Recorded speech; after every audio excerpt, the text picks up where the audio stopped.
दोस्तों, स्वागत है आप लोगों का हमारे YouTube चैनल ST अड्डा पर। आज भूगोल की फर्स्ट क्लास है। चलिए तो भूगोल के बारे में जानते हैं। भूगोल को इंग्लिश में क्या कहते हैं?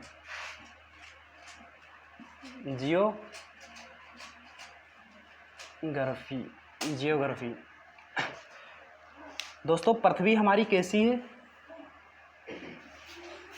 पृथ्वी हमारी जियोड है, और इसी जियोड का अध्ययन क्या कहलाता है? जियोग्राफी। ठीक है। जो लोग पृथ्वी को गोल मानते हैं वो देख लें, जैसे कि क्या मेरा सर ये गोल है? नहीं है। कैसे?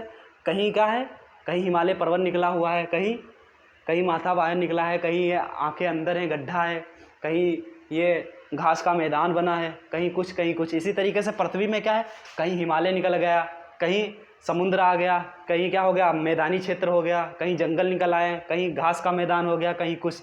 तो एवरेजन पृथ्वी कैसी है? जियोड टाइप की है। इसी जियोड का अध्ययन जियोग्राफी कहते हैं। लेकिन कभी कभी कुछ लोग, ज़्यादातर लोग क्या, पृथ्वी को औसतन गोल मान लिया जाता है। लेकिन पृथ्वी को कैसे गोल मान लिया जाता है? लेकिन क्या वास्तव में पृथ्वी गोल है? नहीं दोस्तों, कैसी है? जियोड है। लेकिन जब हम औसतन बात करते हैं, औसतन देखा जाए तो पृथ्वी कैसी है? गोल है।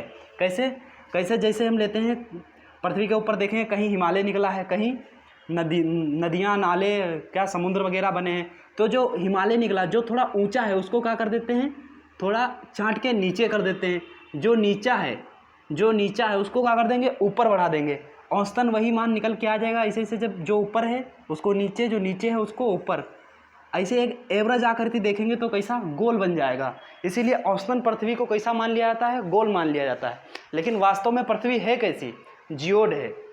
तो पृथ्वी कैसी हो गई दोस्तों? जियोड है। अब हम भूगोल को देखते हैं, कुछ पार्टों में डिवाइड करके पढ़ते हैं। जैसे कि सबसे पहले हमको जियोग्राफी में क्या पढ़ना है?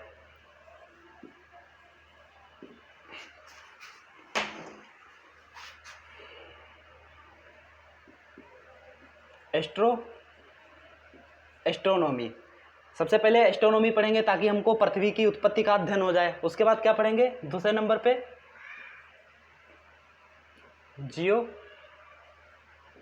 जियोलॉजी मतलब भूगर्भ विज्ञान। भूमि के अंदर क्या है, पृथ्वी के अंदर क्या है, उसमें उसके अंदर की जो चीज़ें हैं उसके बारे में सब अध्ययन करेंगे। तो उसको किस में अध्ययन करेंगे? जियोलॉजी में। तीसरे नंबर पे क्या आएगा?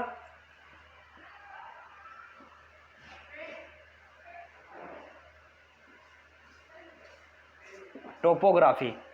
यानी पृथ्वी के ऊपर टोपोग्राफी मतलब स्थलाकृति भूमि, पृथ्वी के ऊपर उबड़ खाबड़ आकृति बन जाती है, वो कैसे बन जाती है, इसका अध्ययन किस में करेंगे? टोपोग्राफी में। इसके बाद हमको क्या पढ़ना होगा? इसके बाद हमको पढ़ना होगा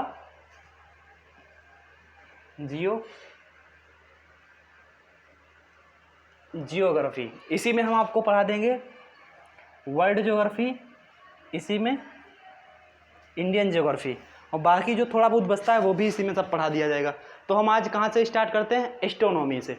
चलिए तो एस्ट्रोनॉमी देखते हैं।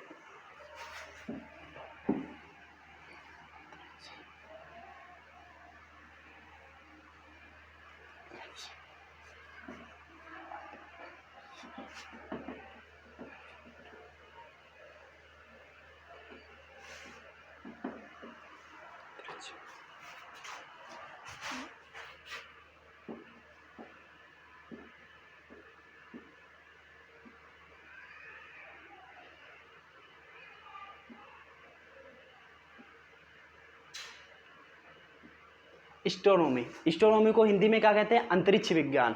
अब हम आँख से देखेंगे, ऊपर आसमान में जितना भी सब दिख रहा है वो सब क्या है? हमारा अंतरिक्ष है। यानी कि ब्रह्मांड में जितने भी आकाशीय पिंड है उनको सब क्या कहेंगे? अंतरिक्ष कहेंगे। जैसे रात के समय सोते समय आसमान में देखते हैं, सबसे ज़्यादा क्या दिखाई देते हैं? तारे दिखाई देते हैं, या तो खाली स्पेस दिखाई देता है। तो अंतरिक्ष में सबसे ज़्यादा क्या है? तारे हैं, या तो खाली स्पेस है। तो अंतरिक्ष में सबसे ज़्यादा क्या है? तारे हैं। और यही अंतरिक्ष का अध्ययन क्या कहलाता है? एस्ट्रोनॉमी कहलाता है। तो चलिए, सबसे ज़्यादा अंतरिक्ष में क्या है? तारे हैं। तो हम सबसे पहले तारे के बारे में पढ़ लेते हैं। तारा बनता कैसा है? अच्छा, तारे होने के लिए क्या क्या ज़रूरी है? एक तो उसकी खुद की हीट होनी चाहिए और खुद की लाइट होनी चाहिए। क्या हमारा चंद्रमा हमारा एक तारा है? नहीं है। क्यों? क्योंकि उसके पास खुद की लाइट नहीं है, ना ही खुद की हीट है। जो भी उसकी लाइट है वो सूर्य की दी हुई है। पृथ्वी क्या तारा कह सकते हैं पृथ्वी को? नहीं कह सकते। क्यों? क्योंकि इसके पास भी हीट नहीं है और लाइट नहीं है। सूर्य को तारा कह सकते हैं? हाँ बिल्कुल कह सकते हैं। क्यों? क्योंकि इसके पास खुद की हीट है और खुद की लाइट है। जितने भी आसमान में तारे दिख रहे हैं उनके पास खुद की हीट है और खुद की लाइट है, इसीलिए वे क्या तारे कहलाते हैं। जितने तारे हैं सबको तारे कह देते हैं, लेकिन सूर्य भी एक तारा है, लेकिन इसका नाम हम सूर्य क्यों रख देते हैं? क्यों? क्योंकि ये सबसे हमारे नज़दीकी तारा है और जो हमारे सबसे नज़दीक होता है उसका हम अलग से नाम रखते हैं। जैसे उस पूरी पृथ्वी में बहुत जनसंख्या है। भारत में देखें एक लगभग जितनी आपके शहर गांव मोहल्ले में बहुत जनसंख्या होगी, लेकिन जो आपके सबसे करीबी होगा, जिसको आप ज़्यादा मानते होंगे, उसका एक अलग से नाम दे देते हैं। जैसे आपके घर में कोई छोटा बच्चा हुआ, उसको आप बहुत ज़्यादा दुलार करते हैं, प्यार करते हैं, तो उसका छोटा अलग से नाम रख देते हैं। नाम उसका भले ही कुछ हो, गोलू, मोलू, बाबू, सोना, जो भी रख दिए, ठीक है। जो जिसका जितना करीबी होता है उसका एक अलग से नाम दे दिया जाता है। इसी तरीके से सूर्य हमारा क्या सबसे करीबी तारा है, इसीलिए इसका हम अलग से नाम दे दिए हैं, क्या? सूर्य। अब देखते हैं कि तारे बनते कैसे हैं। तारे बनने का भी प्रोसेस है, क्योंकि कोई भी चीज़ है तो वो किसी ना किसी प्रोसेस से बनी होगी ना। तो देखते हैं तारे कैसे बने होंगे।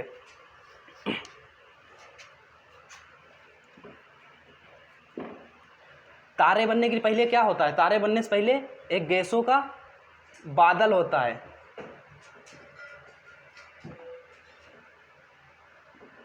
ये क्या होता है? गैसों का बादल होता है। इस बादल को क्या बोल देते हैं?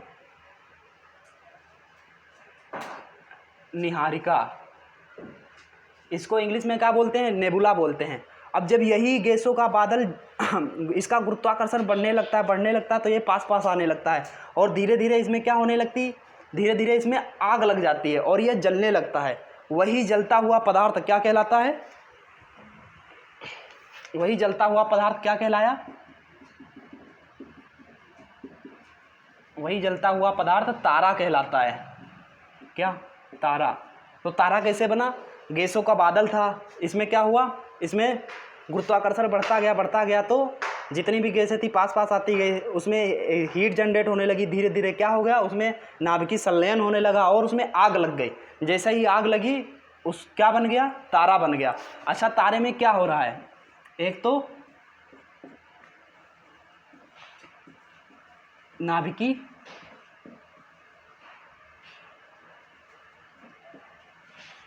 संलयन हो रहा है। किसका संलयन किस में हो रहा है? इसमें हाइड्रोजन का संलयन हीलियम में हो रहा है। तो दोस्तों देखिए आप कि तारा बनने से पहले क्या था? निहारिका था, नेबुला जिसको बोल देते हैं इंग्लिश में। उसके बाद वही जब उसका गुरुत्वाकर्षण बढ़ा, धीरे धीरे उसमें आग पकड़ ली उसको, तब क्या बन गया? तारा बन गया। तारे में क्या हो रहा है? नाभिकीय संलयन हो रहा है। किसका? हाइड्रोजन गैस का हीलियम में संलयन हो रहा है। हाइड्रोजन गैस का हीलियम में, इसमें क्या हो रहा है? हाइड्रोजन का हीलियम में संलयन हो रहा है। जब हाइड्रोजन का हीलियम में संलयन होगा तब बहुत सारी ऊष्मा निकलेगी ना। क्या निकलेगी? ऊष्मा निकलेगी। और क्या होगा? प्रकाश उत्पन्न होगा। इसका टेम्परेचर बहुत ज़्यादा बढ़ जाता है, जिसका तारे का टेम्परेचर 6000 डिग्री, कितना? 6000 डिग्री सेंटीग्रेड से ऊपर हो जाएगा। वो किस अवस्था में आ जाती है? प्लाज्मा अवस्था में। ठीक है। तो इसमें तारे में क्या हो रहा है? पहले क्या था? विरल गैस का गोला था, मतलब गैस का बादल कह सकते हो, गैस का गोला कह सकते हैं। जब उसमें गुरुत्वाकर्षण उत्पन्न हुआ तो क्या हुआ? उसमें हीट पकड़ ली, गैस हो गया, इसमें नाभिकीय संलयन होने लगा तो क्या हुआ? उसमें आग पकड़ ली तो वही क्या बन गया? तारा बन गया। तारे में क्या हो रहा? नाभिकीय संलयन हो रहा। किसका? हाइड्रोजन का हीलियम में संलयन हो रहा और बहुत ढेर सारी मात्रा में ऊष्मा निकल रही है, ठीक, प्रकाश निकल रहा है। और इसका टेम्परेचर 6000 डिग्री सेंटीग्रेड से अधिक हो गया।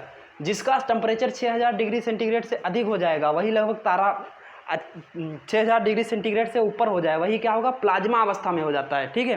प्लाज्मा अवस्था बहुत ही गर्म अवस्था होती है। जैसे पदार्थ की कितनी अवस्थाएं होती है? 3, ठोस, द्रव, गैस। चौथी अवस्था कौन सी होती है? प्लाज्मा अवस्था। अब आप लोगों को बताते हैं कि प्लाज्मा अवस्था, अच्छा देखें, ठोस जानते हैं आप लोग, ठोस अवस्था कैसी होती है? द्रव जानते हैं, प्लाज्मा जानते हैं? नहीं जानते हैं। चलिए बताते हैं प्लाज्मा क्या होता है। जैसे बहुत ठोस होती है, जिसको तोड़ो नहीं टूटेगा, जिस पे कुछ मारो नहीं टूटेगा, ठोस होगा वो नहीं टूटेगा ना। और द्रव होगा जो बहाव पानी की तरह बहता चला जाएगा, वो पानी, इसको क्या बोल देते हैं? द्रव।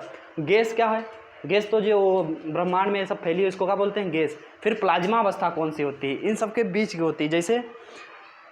जैसे देखते हैं आप, ज्वालामुखी फटता है, ज्वालामुखी से जो लावा निकलता है वो किस अवस्था में है, प्लाज्मा अवस्था में। उसका टेम्परेचर 6000 डिग्री सेंटीग्रेड से अधिक होगा, ठीक है। वो किस अवस्था में हो जाता है, प्लाज्मा अवस्था में हो जाता है। और जैसे रोड वगैरह बनती है ना, रोड सड़कें बनती है, वो तारकून देखे हैं, तारकून, वो ना ज़्यादा ठोस होता है ना ही पानी जैसा होता है। पानी जैसा होता है, नहीं होता है। कैसा, ठोस होता है, वो भी नहीं होता। इन दोनों का बीच में होता है। जैसे पानी में, जैसे पानी क्या बोलते हैं, जैसे द्रव होता है ना, पानी उसको बोल देते हैं, द्रव को पानी बोल सकते हैं। और इसमें फिर क्या हुआ, जैसे प्लाज्मा अवस्था, अगर द्रव भरा है कहीं, उसमें अगर कोई कूदता है तो क्या हचाक से धीरे सीधे अंदर चला जाएगा ना। लेकिन ठोस है, ठोस क्या दबेगी, कभी नहीं दबेगी। लेकिन जो प्लाज्मा अवस्था होती है ना, उसमें अगर आप उसमें कूदते हैं तो क्या धीरे धीरे धीरे धीरे अंदर सिमटते चले जाएंगे। जैसे आप गांव की भाषा में समझिए, जैसे आप लेते हैं, जैसे कि ये देखें नाक, इसको कस के छिनकिए, कस के खूब ढेर सारी नाक इकट्ठा कर लीजिए, इकट्ठा करिए, उसमें रखिए, उसको हिलाइए, ऐसे ऐसे हिलाएंगे, वो क्या होगा, ना ठोस की तरह ठोस रहेगी, ना ही द्रव की तरह बहेगी। उसको डालिए कहीं तो बहती नहीं चली जाएगी, क्या होगी, खाली इसको ऐसे पकड़ेंगे तो इधर उधर ऐसे ऐसे हिलेगी। और इसका दूसरा एग्जाम्पल समझिए, जैसे कि हमारी सुबह सुबह दादा लोगों को देखें, मार कस के खखार करते रहते हैं, बहुत ढेर सारी खखार निकालती है। तो उसको क्या करिए, एक बड़े से बर्तन में रखिए, मोहल्ला की खखार इकट्ठा कर लीजिए, सब कहीं से, जहाँ जहाँ आप बूढ़े बूढ़े लोग रहते हो, सबकी खखार इकट्ठा कर लीजिए, उसको एक बर्तन में रखिए, ठीक है। उसको देखिए, ऐसे नहाएंगे, क्या वो सीधी बहती चली जाएगी, नहीं बहेगी। क्यों, क्योंकि वो द्रव नहीं है। अगर द्रव होती तो सीधी बहती चली जाती। अगर वो देखिए क्या वो ठोस है, उसको दाब के देखिए, ठोस है, नहीं ठोस है, ना ही वो द्रव है ना ही ठोस है। अगर उसको थोड़ा इसे उस पर कुछ मारते हैं या इधर उधर हिलाते हैं तो वो खाली इधर उधर हिलेगी, ना ही द्रव की तरह बहती चली जाएगी, ना ही ठोस की तरह मजबूत रहेगी। तो वही अवस्था क्या होती है, हमारी प्लाज्मा अवस्था होती है, ठीक। प्लाज्मा अवस्था पदार्थ की बहुत ही गर्म होती है, बहुत ही गर्म अवस्था क्या होती है, प्लाज्मा अवस्था। अच्छा, तारा बनना समझ गए कैसे बना। पहले तारा बनने से पहले क्या था, निहारिका, फिर क्या बना, तारा। अच्छा, इसका टेम्परेचर बहुत ज़्यादा होगा क्योंकि अभी तारा बना है। अच्छा, जिसका टेम्परेचर तो धीरे धीरे ख़त्म होने लगेगा। जैसे कोई चीज़ है, उसकी एनर्जी धीरे धीरे अंदर से ख़त्म होने लगी, तो वो क्या होगा, जब गुरुत्वाकर्षण बढ़ेगा, टेम्परेचर बढ़ेगा तो छोटा होगा। जैसे जैसे उसकी एनर्जी कम होती जाएगी, वैसे वैसे इसका ईंधन, सबसे पहले इसका ईंधन 20 से कम होता है, क्योंकि 20 में ज़्यादा जलता रहता है। जैसे जैसे इसका ईंधन कम होगा, ये अपने आप को फैलाता जाएगा, ठीक है। तो जब इसका ईंधन कम होता जाएगा, तब इसका आकार बढ़ जाएगा, इसका आकार बढ़ जाएगा, इसका आकार बढ़ जाएगा। इसी को हम लोग क्या बोल देते हैं, क्या बन जाएगा, ये लाल दानव। क्या बन जाएगा, लाल दानव। इसी को इंग्लिश में क्या बोल देते हैं, रेड ज्वाइंट। सबसे पहले क्या बना, निहारिका बना, निहारिका से तारा, तारा से जब इसका ईंधन धीरे धीरे कम होने लगा, खत्म होने लगा, लगभग 80% लगभग खत्म हो गया, तो क्या बन गया, लाल दानव बन गया। इसके बाद जब ये तारे और इसका ईंधन खत्म होने लगता, धीरे धीरे धीरे धीरे, ये जब मरने की कगार पे होता है, उससे पहले क्या होता है, लाल दानव बन गया। लाल दानव के बाद क्या बनेगा, लाल दानव के बाद जब इसकी उसमें इसका क्या बोलते हैं, ईंधन वगैरह जो होता है और भी ज़्यादा खत्म हो जाएगा, बहुत कम बचेगा, तो इसको कहते हैं श्वेत वामन बन जाएगा, श्वेत वामन। इसको क्या बोल देते हैं, व्हाइट ड्वार्फ। इसके बाद क्या बनेगा, श्वेत वामन के बाद ये बिल्कुल ही खत्म हो जाएगा, मतलब ये चमकना छोड़ दिया, बिल्कुल चमकना छोड़ देता है, तो क्या बन जाएगा, काला वामन, ठीक है। तारे का अंत कैसे हुआ, पहले क्या था, निहारिका बना, उसके बाद तारा बना। तारे में क्या है, नाभिकीय संलयन हो रहा है। किसका संलयन, किसमें, हाइड्रोजन का हीलियम में, और बहुत सारी ऊष्मा निकल रही है और प्रकाश निकल रहा है। तारे में ईंधन किस रूप में, पूछा जाता है प्रश्न कि तारे में ईंधन किस रूप में होता है, तो प्लाज्मा अवस्था में होता है, ठीक है। उसके बाद क्या बोलता है, जब तारे का आकार बढ़ जाता है तो वो क्या बन जाता है, लाल दानव बन जाता है। उसके बाद क्या बनता है, श्वेत वामन। उसके बाद काला वामन बन के इसमें अब इसमें लाइट वगैरह नहीं रह जाती है, चमकना बिल्कुल छोड़ देता है। तभी इसका गाने भी बना देते हैं कि चमकना छोड़ दिया, कैसे गाना है, जो भी गाना हो बना देते हैं। तो पहले क्या बना, निहारिका बना, तारा बना, लाल दानव बना, उसके बाद श्वेत वामन, वाइट ड्वार्फ इसको बोल देते हैं, काला वामन इसको इंग्लिश में क्या बोलते हैं, ब्लैक ड्वार्फ बोल देते हैं। ये तो हो गए एक छोटे तारे के अंत। अब जो बड़े तारे होते हैं वो साले वो इस रूट पे नहीं जाते हैं, श्वेत वामन नहीं बनते। बड़े तारे होते हैं वो बहुत ही खतरनाक होते हैं, वो क्या होते हैं, भड़क जाते हैं, एकदम से भड़क जाते हैं और उसमें क्या हो जाता है, ब्लास्ट हो जाता है, यानी विस्फोट हो जाता है। तो उसका क्या बोल देते हैं, विस्फोटक तारा, विस्फोटक तारा। इसी को क्या बोलते हैं, अभिनव तारा, अभिनव तारा। इसको इंग्लिश में क्या बोलते हैं, सुपरनोवा। यही तारा क्या होता है, एक तो छोटे तारे का अंत कैसे हुआ, निहारिका बना, तारा बना, लाल दानव बना, श्वेत वामन बना, फिर काला वामन बन के ब्रह्मांड में गुम हो गया। जो बड़े तारे होते हैं, बड़े तारे क्या बनते हैं, यहाँ तक तो सभी लाल दानव तक तो जितने भी तारे हैं सबको इस प्रोसेस तो गुजरना ही होगा। पहले क्या बनेगा, निहारिका, उसके बाद तारा, उसके बाद लाल दानव। इस प्रोसेस से तो सभी तारों को गुजरना ही है, समझे, चाहे वो छोटा तारा हो चाहे बड़ा तारा है। छोटा तारा होगा वो श्वेत वामन बन जाएगा, लाल दानव के बाद जो बड़ा तारा होगा वो क्या बनेगा, अभिनव तारा बन जाएगा। इसको सुपरनोवा बोल देते हैं। अभिनव तारा इसमें क्या होता है, ब्लास्ट हो जाता है, बहुत तेज़ी से ब्लास्ट होता है, इसीलिए इसको विस्फोटक तारा भी बोलते हैं। ठीक है, जब इसमें ब्लास्ट होगा तो कौन कौन से तारे बनेंगे, ब्लास्ट होगा, फूटेगा तो इसके टुकड़े होंगे ना, कहते हैं दिल के टुकड़े हजार हुए, कोई यहाँ गिरा कोई वहाँ गिरा, ऐसे इसके भी टुकड़े हजार हो गए, कोई यहाँ गिरा कोई यहाँ गिरा कोई यहाँ गिरा। जैसे यहाँ गिरा एक तारा, इसके क्या बन गया, न्यूट्रॉन। और क्या बना, पल्सर। फिर इसके बाद क्या बना, क्वेसर। कौन कौन तारे बने जब इसका ब्लास्ट हुआ, कौन बना, न्यूट्रॉन बना, पल्सर बना, क्वेसर बना। अब पूछा जाता है जो न्यूट्रॉन बनता है तारा, ये जो तारा बड़े रह जाते हैं उनको क्या बोल देते हैं, न्यूट्रॉन बोल देते हैं।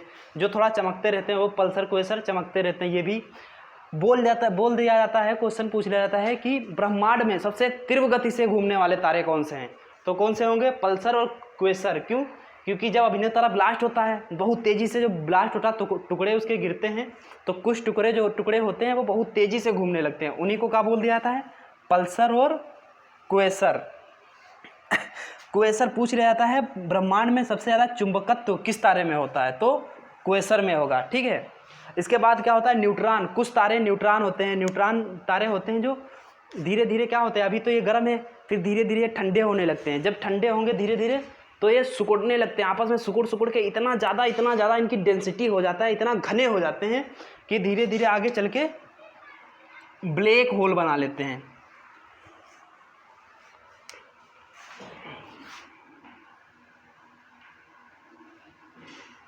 ब्लैक होल,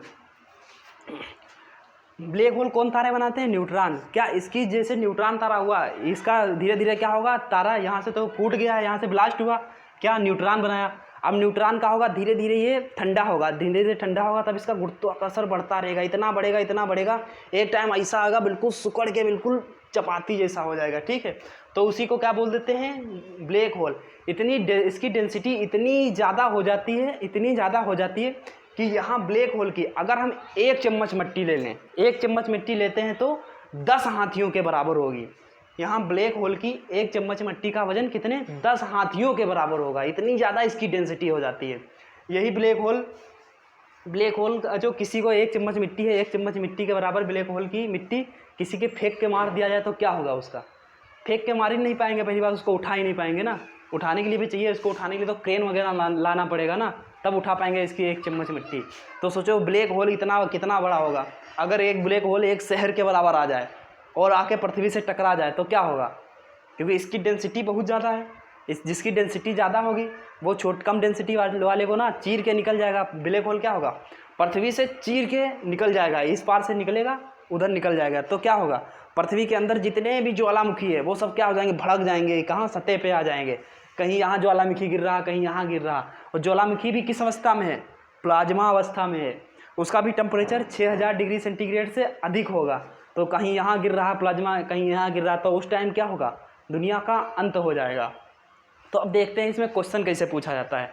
सबसे पहले क्या बना, निहारिका बना, उसके बाद तारा बना। तारा में क्या है, नाभिकीय संलयन हो रहा, किसका, हाइड्रोजन गैस का हीलियम में संलयन हो रहा। इसमें क्या है, उष्मा है और प्रकाश भी होगा बहुत ढेर सारा, ठीक है। इसका टेम्परेचर 6000 डिग्री सेंटीग्रेड से अधिक होगा। अगर अधिक है तभी ये किस अवस्था में होगा, प्लाज्मा अवस्था में होगा, ठीक है। फिर तारे के बाद क्या बनेगा, लाल दानव बनेगा, रेड ज्वाइंट बोलते हैं इसको। तारे को इंग्लिश में बोलते हैं स्टार, इसको रेड ज्वाइंट। लाल दानों के बाद जो छोटे तारे होंगे वो क्या बनेंगे, श्वेत वामन बनेंगे।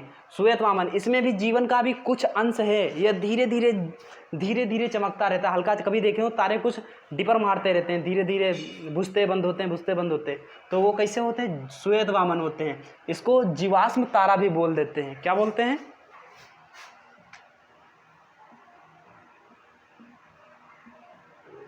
जीवाश्म तारा बोल देते हैं। क्यों, क्योंकि इसका अभी भी जीवन का इसमें कुछ अंश है। जब पूर्णता समाप्त होगा तो क्या बन जाएगा, काला वामन बन जाएगा। ये तो हो गया एक छोटे तारे की अंत। अब बड़े का तारे का अंत देखते हैं। बड़ा तारा क्या होता है, विस्फोट कर जाता है, ब्लास्ट कर जाता है, उसको क्या बोल देते हैं, अभिनव तारा। उसका दूसरा नाम क्या बोल देते हैं, विस्फोटक तारा भी बोल देते हैं। जब विस्फोट होता है तो कौन कौन सा तारे बनते हैं, न्यूट्रॉन बनता है, पल्सर बनता है, क्वेसर बनता है। और जिसका डेंसिटी घनत्व धीरे धीरे बढ़ता जाता है वो क्या बना लेता है, ब्लैक होल बनाता है। क्या सारे न्यूट्रॉन ब्लैक होल बनाएंगे, सारे न्यूट्रॉन तारे ब्लैक होल नहीं बनाते। कुछ ही न्यूट्रॉन तारे होते हैं जो क्या बनाते हैं, ब्लैक होल बनाते हैं। बहुत कम मात्रा में ब्लैक होल बनते हैं, ठीक है। इसकी सबसे ज़्यादा डेंसिटी किसकी होती है, ब्लैक होल की। पूछा जाए कि ब्रह्मांड में सबसे ज़्यादा डेंसिटी किसकी है, ब्लैक होल की होगी। और क्या पूछा जाता है कि विस्फोटक तारा किसको कहते हैं, किसको कहते हैं, तो यही वाला ब्लास्ट किया था ना, तो अभिनव तारा को कहेंगे। जीवाश्म तारा किसको कहते हैं, क्योंकि उसमें जीवन का कुछ अंश है अभी भी, तो इसको क्या कहते हैं, जीवाश्म तारा। किसको, श्वेत वामन को। पूछा जाता है ऐसे कौन से तारे हैं ब्रह्मांड में जो बिल्कुल नहीं चमकते हैं, कौन, काला वामन और ब्लैक होल, ये दोनों बिल्कुल नहीं चमकते। बाकी जो जितने भी तारे हैं वो थोड़ा चमकते रहते हैं। इधर का हो गया छोटे तारे का अंत, ये हो गया बड़े तारे का अंत। अच्छा, छोटे और बड़े में कुछ डिफरेंस होना चाहिए। जैसे हमने पूछ लिया कि तुम बड़े हो तो किससे बड़े हो, ये भी किसी से कंपैरिजन कराएंगे ना, तभी तो पता चलेगा बड़ा है या छोटा है। जैसे हम हैं बड़े हैं, लेकिन ये हमको नहीं पता किससे बड़े हैं। अगर हमसे कोई छोटा मेरा भाई है तो उससे हम बड़े होंगे, लेकिन अपने पापा से कंपैरिजन करेंगे तो हम उनसे छोटे होंगे। तो ये कोई कंफर्म नहीं कर पा रहा था, छोटे होंगे तो कितने छोटे तारे होंगे जो इधर जाएंगे, बड़े होंगे तो कितने बड़े होंगे जो इधर जाएंगे। तो इसको सिद्ध किया भारतीय वैज्ञानिक चंद्रशेखर ने। किसने,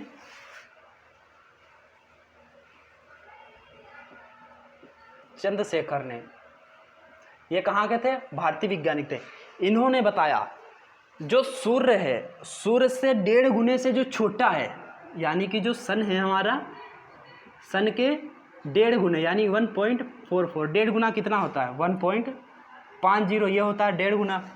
यही एग्जैक्ट वैल्यू, अगर इस लेकिन इसकी एग्जैक्ट वैल्यू देखें तो 1.44। जो चंद्रशेखर नामक वैज्ञानिक थे उन्होंने क्या बताया कि सूर्य से 1.44 गुने से छोटा है तो किधर जाएगा, श्वेत वामन बनेगा। लगभग 1.5 गुने के आस पास है ना। 44 और 50 में कितने का, 6 का अंतर है, तो इतना माने नहीं रखता। 1.5 गुने बोल सकते हैं, लेकिन एग्जैक्ट जो है क्या है, 1.44। इन्होंने क्या बताया, जो सूर्य है, सूर्य से 1.5 गुने से छोटा है तो वो क्या बनेगा, श्वेत वामन बनेगा। जो सूर्य है उसके 1.5 गुने से 1.44 गुने से जो बड़ा है वो क्या बनेगा, अभिनव तारा बनेगा। एग्जैक्टली सूरज भी हमारा किधर जाएगा, श्वेत वामन से जाएगा। क्यों, जैसे कि कोई पूछे कि हम जैसे हैं, हम अपने 1.5 गुने से तो छोटे हैं ना, तो सूर्य का 1.5 गुना से छोटा क्या होगा, सूर्य 1.5 गुने छोटा ही होगा ना अपने, तो सूर्य भी किधर जाएगा, श्वेत वामन बनेगा। सूर्य भी एक छोटा तारा है। तो समझिए ब्रह्मांड में कितने बड़े बड़े तारे हैं। जब तक हम खाली किसको देख पाते हैं, सूर्य को देखते हैं, ज़्यादा बड़ा दिखता है, लेकिन क्या सूर्य से भी बड़े बड़े तारे हैं। एग्जैक्टली सूर्य भी एक छोटा तारा है। तो सूर्य किधर जाएगा, श्वेत वामन बनेगा, उसके बाद काला वामन बन जाएगा और फिर ब्रह्मांड में नष्ट हो जाएगा, ब्रह्मांड में बह जाएगा, गायब हो जाएगा, हमको नहीं दिखेगा। तो तारे का अंत समझ गए, तारे कैसे बने। सबसे पहले क्या है, गैसों का बादल है, गैसों का धुंध है, जो भी बोलते हैं उसको क्या बोल देते हैं, निहारिका। इंग्लिश में क्या बोले, नेबुला। फिर क्या बना, तारा। तारा में क्या, नाभिकीय संलयन हो रहा है, नाभिकीय संलयन हो रहा। अच्छा, नाभिकीय संलयन और किस में होता है, परमाणु हाइड्रोजन बम में होता है, परमाणु बम में क्या होता है, नाभिकीय विखंडन होता है, हाइड्रोजन बम में क्या होता है, नाभिकीय संलयन होता है। उसके बाद क्या बन रहा है, उसके बाद बना लाल दानव। लाल दानव के बाद जो छोटे तारे थे, छोटे तारे का अंत कैसे हुआ, छोटा तारा क्या बना, श्वेत वामन बना। उसके बाद काला वामन बन के ब्रह्मांड में गुम हो गया। जो बड़े तारे थे सूर्य से 1.5 गुने से बड़े थे, वो क्या बना, अभिनव तारा बने। उसमें क्या हुआ, ब्लास्ट हुआ। ब्लास्ट हुआ तो कोई यहाँ गिरा, कोई वहाँ गिरा, जैसे दिल के टुकड़े 1000 हुए, कोई यहाँ गिरा, कोई वहाँ गिरा, तो क्या बन गया, जो यहाँ गिरा न्यूट्रॉन बन गया, जो बड़ा तारा रह गया न्यूट्रॉन, जो छोटे रहे पल्सर, जो सबसे छोटे जो और रहे जो पल्सर और क्वेसर बने। वही न्यूट्रॉन जो तारा होता है, वही सिकुड़ के जो सिकुड़ के छोटा हो जाता है, बहुत ज़्यादा छोटा हो जाता है, उसकी डेंसिटी बढ़ जाए तो वो क्या हो जाएगा, ब्लैक होल हो जाएगा। तो पूछ लिया जाता है ब्रह्मांड में सबसे तीव्र गति से घूमने वाले तारे, पल्सर, क्वेसर। ब्रह्मांड में ऐसा कौन से तारे हैं जिसमें चुंबकीय क्षमता ज़्यादा होती है, तो क्वेसर में। और क्या पूछा जाता है, ऐसे कौन से तारे हैं जो बिल्कुल नहीं चमकते हैं, तो काला वामन और ब्लैक होल। जीवाश्म तारा किसे कहते हैं, किसको, श्वेत वामन को क्या कहते हैं, जीवाश्म तारा। इसको इंग्लिश में क्या कहते हैं, वाइट ड्वार्फ बोल देते हैं। तारा बनने से पहले क्या था, निहारिका था। तारा का आकार जब बढ़ने लगे, अर्थात उसका ईंधन धीरे धीरे खत्म हो रहा है, खत्म हो रहा तो क्या हुआ, लाल दानव बन गया। ये अपने नॉर्मली बेसिक लाइफ से जोड़ के देखिए, जैसे यहाँ क्या था, एक बच्चा पैदा हुआ, छोटा हुआ, फिर क्या, जवान हुआ, उसके बाद बुढ़ा हुआ, उसके बाद क्या, बुढ़े इंसान हो जाते हैं, वो क्या, खटिया पे पड़ गए बिल्कुल, मतलब अब मरने लायक हैं। उसके बाद क्या हुआ, फिर मर गए दादा। पहले क्या हुए, बच्चा था, फिर जवान हुआ तो क्या बना, तारा। उसके बाद थोड़ा बूढ़ा हो गया, तो बूढ़ा हो गया तो लाल दानव बन गया। उसके बाद क्या बना, उसके बाद क्या बना, लाल दानव बन गया। लाल दानव के बाद उसमें क्या रह गया, लाल दानव के बाद उसमें थोड़ा सा जीवन का अंश रह गया। जीवन का अंश है अर्थात वो खटिया पे पड़ा है अभी भी, मतलब मरने वाला है, कभी भी उसकी जान निकल सकती है। तो उसको क्या बोल दिए, श्वेत वामन बोल दिए। उसके बाद मर गया, संपूर्ण नष्ट, उसको क्या बोल दिए, काला वामन बोल दिए। ऐसे जो बड़े तारे होते हैं उसका अंत कैसे हुआ, लाल दानव। लाल दानव तक तो सबको जाना है। लाल दानव से क्या बना, बड़े तारे, अभिनव तारा। जैसे कोई यहाँ तक तो हो गया, अभिनव तारा बना। उसके बाद न्यूट्रॉन, पल्सर, क्वेसर और ब्लैक होल। जो सब पूछा था, ब्रह्मांड में सबसे ज़्यादा डेंसिटी किसकी होती है, ब्लैक होल की। अब समझ गया। अच्छा, इसमें कोई प्रॉब्लम हो आपको तो हमको कमेंट में बताइएगा, आपके सारे कमेंट्स का आंसर दिया जाएगा, ठीक है। इसके बाद नेक्स्ट क्लास कल बताते हैं। जय हिंद दोस्तों।